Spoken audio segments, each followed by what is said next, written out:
ওমর ভাই কিন্তু কিছুদিন আগে ভিডিওর মধ্যে বলছে যে আবার গেমিং কমিউনিটিতে ব্যাক করবে, আবার গেমিং পিসিও বানাইছে। তো গতকালকে ইটস কাবর একটা লাইভ স্ট্রিমের মধ্যে কিন্তু ওমর ভাই একসাথে খেলছিল।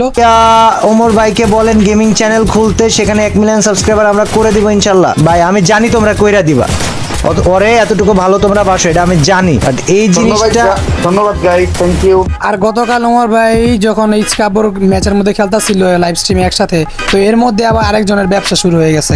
তো কার ব্যবসা শুরু হয়েছে তো আপনাদেরকে সামনে দেখাইতেছি। গার্লফ্রেন্ড করতে হবে না, ওমর করতে পারবে না।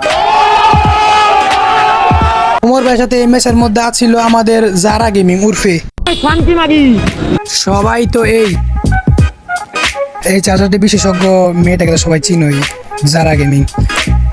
এখন পর্যন্ত কজনটা চাটছে ভাই হিসাব নাই, যে যখন ট্রেন্ডের মধ্যে থাকে তখন তারটাই চাইটা ভিউজ নেয়। তো এতদিন ছিল রোস্টেড গেমিং। তো তোমরা সবাই তো জানোই যে ও কীভাবে এই ফ্রি ফায়ার কমিউনিটিতে, ইউটিউব কমিউনিটিতে 2 মিলিয়ন সাবস্ক্রাইবার বানাইছে রোস্টেড গেমিংয়ে চাইটা। এবং বর্তমানে ওমর ভাই যেহেতু বলছে গেমিং কমিউনিটিতে আবার ব্যাক আসবে, তো ওমর ভাই তো সে বাদ দেয় নাই। ওমর ভাইয়ের নাম নিয়ে আবার কীভাবে ইউটিউবে ভিউজ নিতেছে, তো চলো ভাই ওর একটা ভিডিও ক্লিপ থেকে তোমাদেরকে দেখাই দিই। আমরা ভুইয়া নিব, ভুইয়া ভুইয়া দাও আবার আপনার সাথে ইম্পসিবল। শুধু আমার মাইনাসটা করেন না প্লিজ, আমি নিজে আসি। আল্লাহ মাইনাস করে কি হইছে? আরে ওমর ভাই, মাইনাস তো কোনো মূল লক্ষ্য না, তার মূল লক্ষ্য হলো ভিউজ। এতদিন তো রোস্টেড গেমিং এর তার সাথে থাইকে ভিউজ নিছে, এখন তো তার সাথে তার বনে না, এখন তো তার একটা হয় না, এই জন্য আবার তোমাকে ধরতেছে ভিউজের জন্য। কারণ যারা উর্ফে ভালো করেই জানে যেহেতু তুমি গেমিং কমিউনিটিতে আবার ব্যাক করতে চাইতেছ, তো তোমার এনে ট্রল হইব, অনেক ভিউজ পাইবো। ওর তো কাজই এইটা রে ভাই, ওই তো ব্যবসা। This is a business.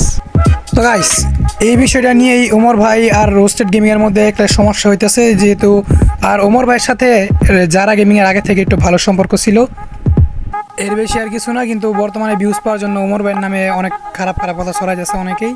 তোমাদের ভাই জানোই ওমর ভাইকে নিয়ে ট্রল করলে ভিউজ পাওয়ার জন্য মনে করো অনেকে ওমর ভাইকে বলতেছে যে যারা নতুন বিএফ যাই বলুক, এইসব কিন্তু ভাই সবই মিথ্যা কথা। তোমরা তো জানোই যে ভিউজ পাওয়ার জন্য মানুষ কত কিছুই করে। তো ওমর ভাইকে শুধু ভিউজ পাওয়ার জন্য ওমর ভাইকে ব্যবহার করতেছে ভিডিওর মধ্যে। তো ভিডিও আর বড় করবো না, সবাই লাইক সাবস্ক্রাইব করে পাশে থাকবেন। আসসালামু আলাইকুম।